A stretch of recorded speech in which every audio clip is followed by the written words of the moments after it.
What's up, chat? Welcome to Goof Troop. This is kind of cool because I am joined by my girlfriend who has been restreaming. And What is that crashing. song? No, wait, what is that song called? Get On It by the FBI like 30 times today. Yes, with a light shuffle. Yes. So, welcome. First of all, thank you. We hit $1,000. That's pretty cool. And then second, Kat and I are really delighted. There's two runners here, numbers, which is 09419018, and her boyfriend, Fred. And they run Goof Troop. Goof Troop Co-op is probably one of the best speedruns. Maybe Kat can agree with me there. I don't know. It really is like very fun. So Fred actually is funny because he's Max, and then Numbers is Goofy. So you can point out Max and his role in this whole thing, and I'll explain Goofy's side. But I believe they're ready, so we'll get on it. My goodness. Don't judge me! How can I not? Okay. Yeah, we'll be providing commentary for Numbers and Fred. So if you guys want to go to the title screen, we'll count you down. See, Fred is funny, Dave.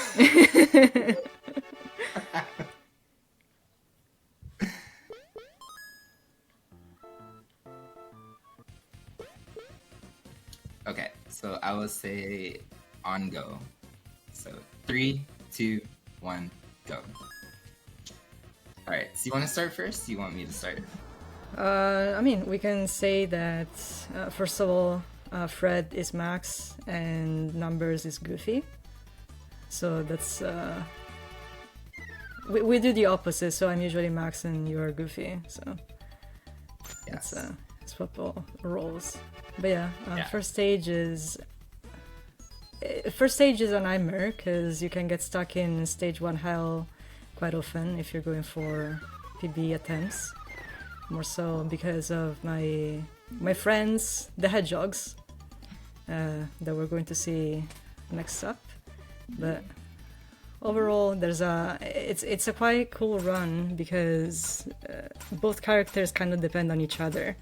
So especially in these puzzle sections, usually one character takes care of one side of the screen and the other character kind of takes care of the other side of the screen. But in the meantime, they kind of toss and kick blocks at each other for the sake of optimizing the solving of the puzzle in the fastest time possible. And same in these non-puzzle rooms, I would say. So usually Goofy is the one that takes care of the enemy so that Max can go as fast as possible to the exit. Max is the one that runs faster. Goofy is the one that hits faster, so usually it makes more sense for Goofy to hit enemies with whatever rock or coconut, apparently, because this is a coconut, he can grab onto. So that's usually the plan. So Max is the runner and Goofy is usually the one that beats enemies up. So that's what Goofy does. And that's kind of pretty much the introduction to this speedrun. So. Oh man, Fred's a murderer. Yes, but not really, because at the end of the day, it's always the enemy that kills you. So it's never your fault. It's always the enemy's fault. But yeah, this is I guess tricky section. No, it's just a tricky section. You had to coordinate the toss of the coconut quite precisely to go through fastest way possible. But yeah, this is... Want to talk about boss RNG? Yes, that's fantastic. In terms of boss RNG, this is the pinnacle of boss RNG. So this is Jester Hole, and these guys are going to pop out and in of these holes as they please. There's no logic behind it, really. And you had to wait for them to throw barrels or cannonballs to kind of take them out. And sometimes there's jerks. So that's stage 1. The weird thing about this game is the stages themselves don't really have a huge amount of RNG in them, or the RNG that is in them can be mitigated quite efficiently as long as your movement is consistent. But the bosses are all RNG hell, minus like the little caterpillars, especially Pete. Like Pete, out of every speed game I think I've ever learned ever, like is probably the worst boss ever for RNG in existence. Kat and I run this one co-op too. I think our best P time was like 48 seconds, but like our worst P time was like 2 minutes and 30 seconds or something. Yes. Like, it's actually extraordinarily how insane that Pete can actually be. So on a quick note that I just want to point out here, if you watch her pick up, or sorry, Fred pick up the the key, Goofy's gonna come back. So if both characters are dead, if one character is dead, one character gets both items. So there's a lot of like actual death abuse and like item swapping in this game, which is really cool. And that's why you'll see Goofy here. He's not doing that, unfortunately, on purpose. But there's like Numbers isn't playing that bad. This is very intentional because now obviously the key gets passed to Max. So Max will be here going through this screen, and after they open up the door and get the next item, Goofy will respawn. And the reason that they go in and out of this door is because now Goofy is going to respawn at the top of that screen transition. So coming down here, you'll see, pick up both items, boom, Goofy's back, and then he's out the door. So there's a lot of cool routing like this because I think this is like a fantastically cool game because you work together even when one person is dead, but you also work together when both people are alive. This, speaking of like RNG and stages, is probably one of the worst actually. These pirates can be very much jerks, and because they can kick the blocks in that little puzzle thing as well. So not the best screen when it comes to, I guess, just being able to do it consistently. That's always kind of like a question mark in the run.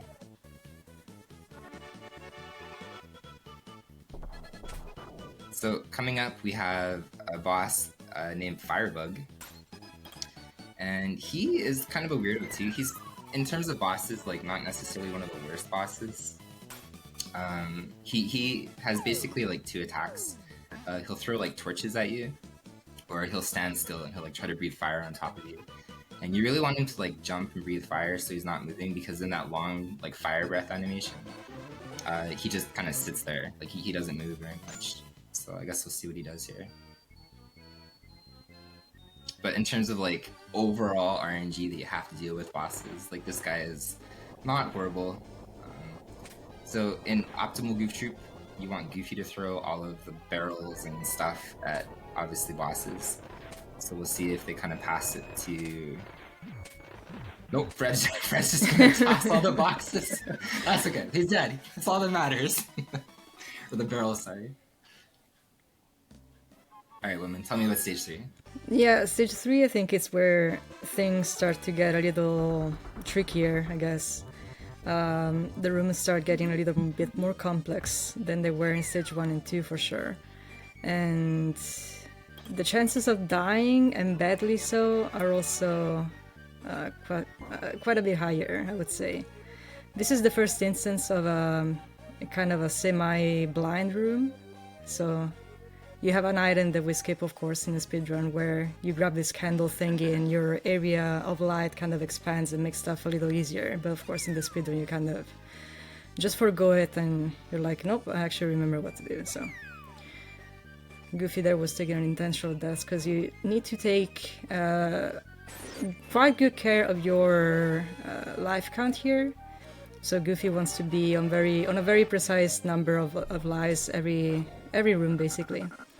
For, again, intentional deaths and that kind of swapping items that we were talking about earlier. So this is going to be another instance of that for sure. So Max now has the plank and you can place it on the gap and everything is fine. So yeah, that's kind of whatever is happening right now. More intentional deaths. Goofy in this entire level, like all the back 3, probably dies more than any other screen in the entire game. Yeah. So, but there's a lot of item transferring, obviously Max in this level is like super important. And this screen right here is kind of scary. I hate this screen with a passion. I think we changed the way we did the screen like 100 times because I never was sure if it was better for you to be in the screen with me or not, or if it was better for me to just be there alone and not trigger enemies and stuff. But sometimes they can get stuck in places where you really don't want them to get stuck, and it's just unfortunate, but that's again part of the RNG element of the game. Also, shoutouts to Poen. Sometimes you accidentally spell that word Poen. Yes, Poen instead of open. It's a classic. Yes. Yeah, like literally gets cancelled. Nothing opens up if you spell Poen. Nope. but we've done that before. Yes. So Poen. So this is actually one of the harder item swaps, so it's nice to see that they swapped really well. And I like how they do this room. They always wait and they throw it to Goofy, so like Goofy kills that other guy.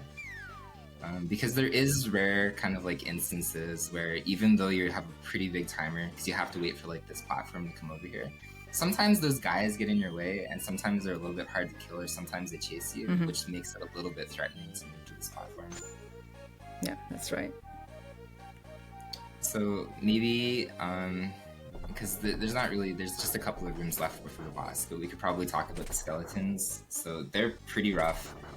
They're actually a pretty huge source of RNG, and the skeletons, even though they look the same, which doesn't make sense because I'll say they're colored differently, like one's red, one's blue, but even though they look the same, they're actually different, because the blue one, when they throw kind of like their bones, they'll actually bounce off the wall, and they tend to bounce longer, like they move around longer, but they'll actually ricochet off the wall, where the red ones, if they throw the bones, they will just like break against the wall. So you really want the red one to throw as many bones as possible without hitting the wall. You can actually manipulate the trajectory a little bit, as long as you're standing kind of like on the right side or the left side of the skeleton when they're throwing it. And you also really want the blue one to throw them and then just them to stop moving. But at certain points, like I can't remember the exact value, if they have like, say like 14 health, at 7 health or something like that, as you'll see, like he'll start throwing his head around and it'll be like flying everywhere. And that wastes a lot of time.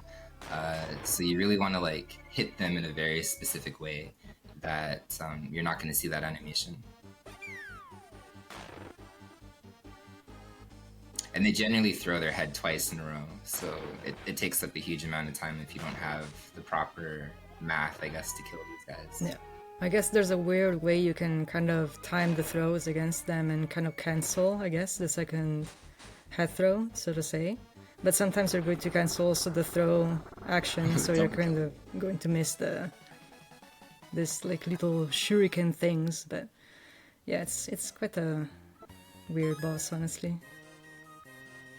Yeah, it's one of the ones that's easier to lose a huge amount of time to. It's not Pete. Yeah, absolutely. So Act 4 is a weird one. What do you want to talk about Act 4?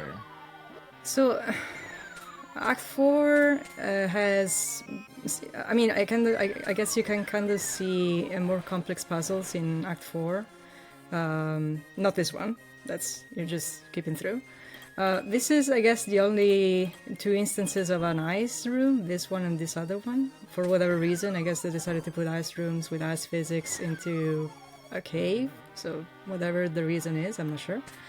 But yeah, coming up is going to be probably one of the most complex puzzles that they're going to try and solve together, where basically, again, as I was saying earlier, Max kind of takes care of one side of the screen and Goofy takes care of the other one. But they're all placing blocks in such a way that they're not getting into the way of each other, and at the same time the other person is going to kick them in the right position.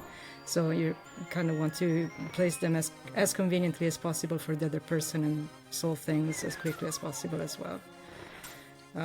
So yeah, I guess more complex puzzles. What else is there? I guess there's another dark room that is going to be coming up next quite soon. That is complex because it starts being a dark puzzle room. So you're supposed to remember quite exactly both the position of the blocks that you're supposed to kick, but also the layout of the whole room. And I'm talking about this one. So again, it can kind of get tricky if you're not quite sure again where you are and what you're doing. So practice kind of makes a difference there. Funny enough, if that room wasn't bad, this is probably one of the worst rooms in the entire game too. Easily, yes.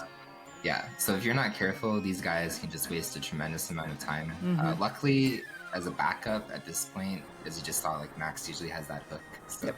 You can kind of push like the rogue enemies that roll around, but when those enemies roll, they actually do have a certain amount of iframes that you can't hit them.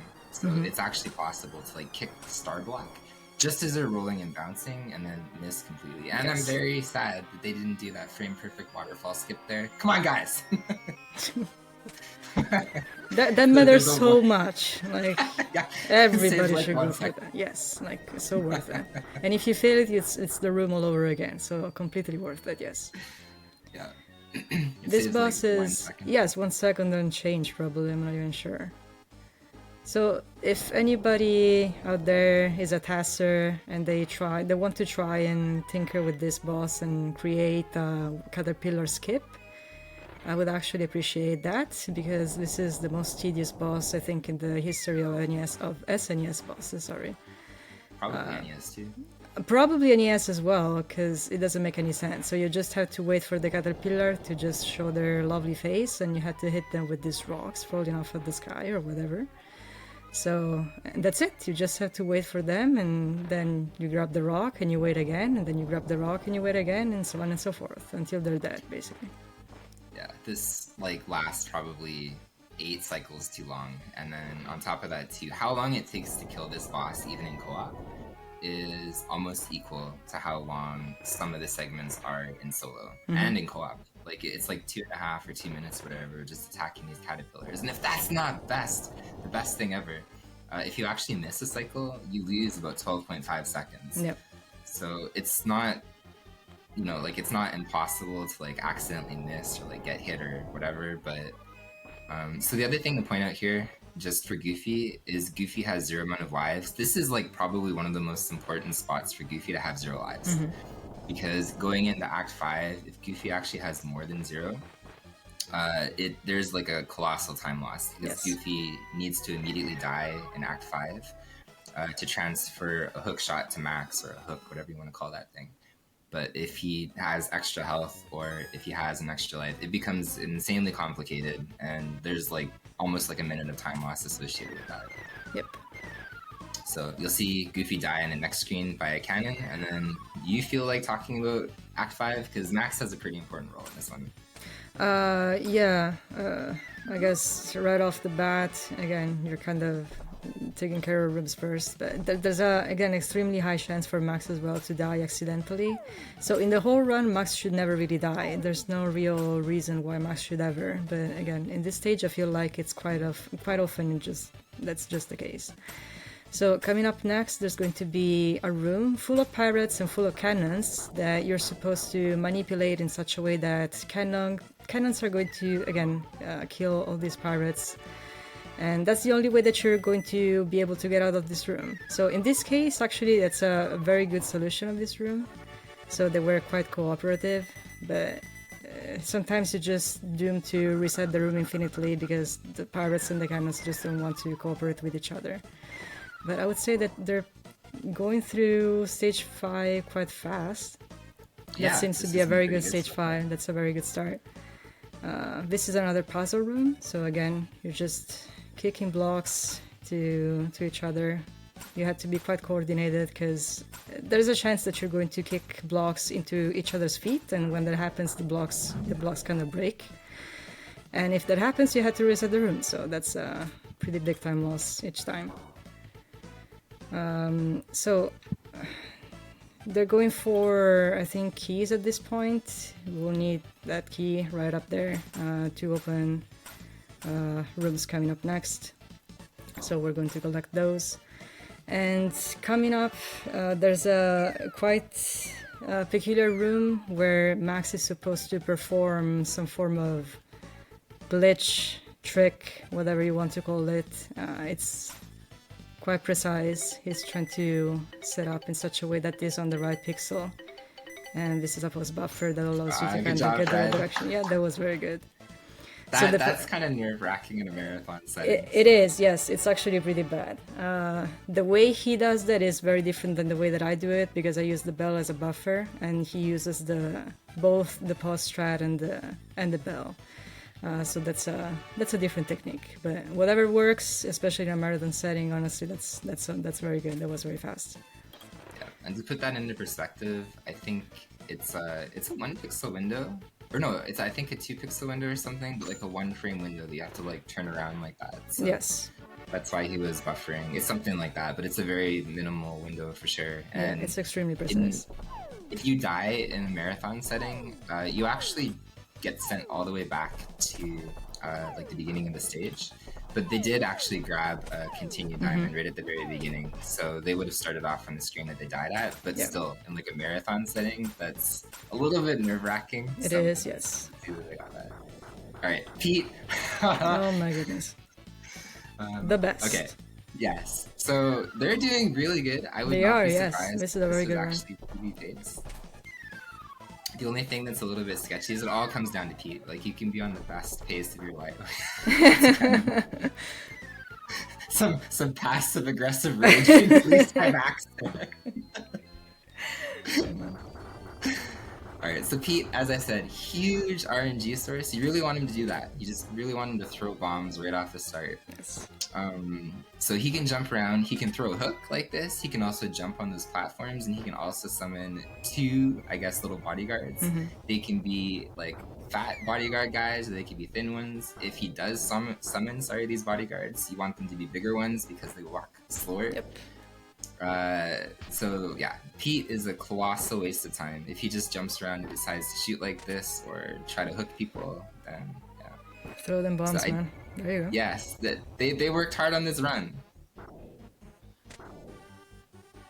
I do appreciate actually Fred waiting there because he didn't want to cancel the animation. If you throw a bomb too quickly, you can actually cancel Pete from summoning more bombs. So that was pretty clever to wait there. And what's even worse too is like if Pete summons bombs like this, sometimes he can summon like 7, and then other times he'll be in his entire tornado and like 1 will fall. And it's completely random even how many bombs that he summons too. Yeah, absolutely. So it's just all bad.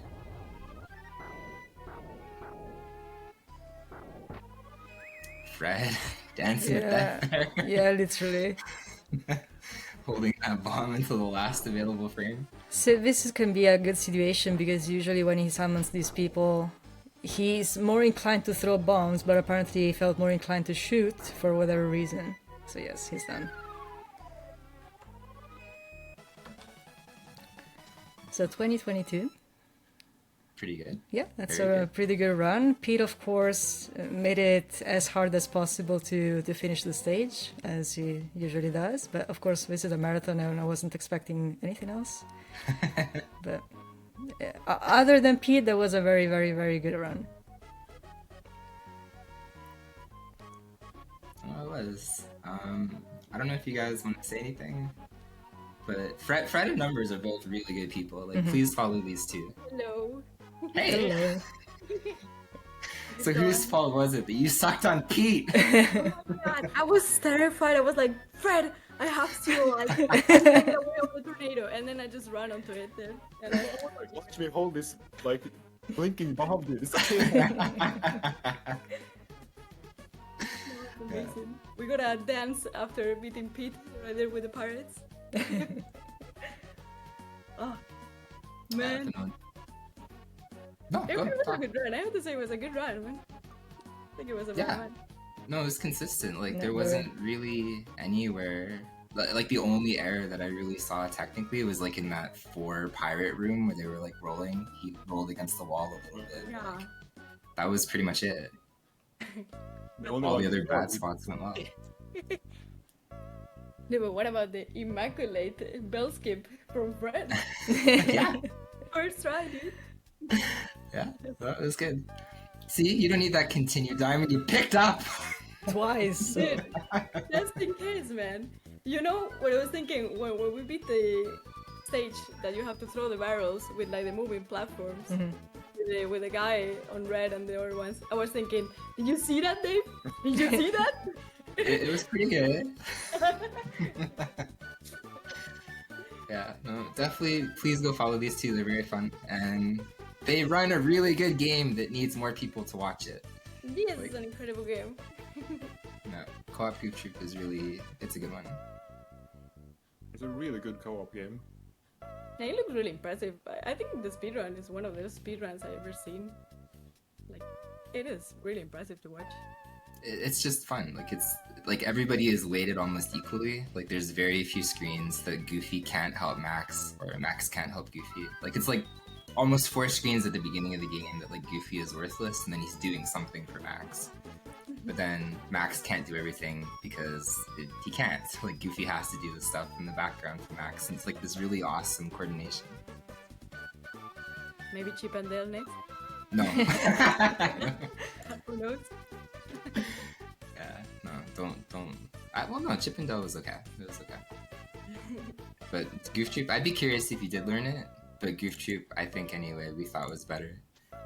Yeah, I think overall, I would say so as well. It's just different. Again, it's just a different type of game, but overall, I think Goof Troop is still the superior co-op game, for sure. Yeah, even just casually, I think this game holds up really well as a co-op game, which you can't really say about most old co-op games. No, that's true. Yeah, that's very true. Well, thank you guys very much for Yeah, thank you throwing so your much hat. for having us in the marathon. You're welcome.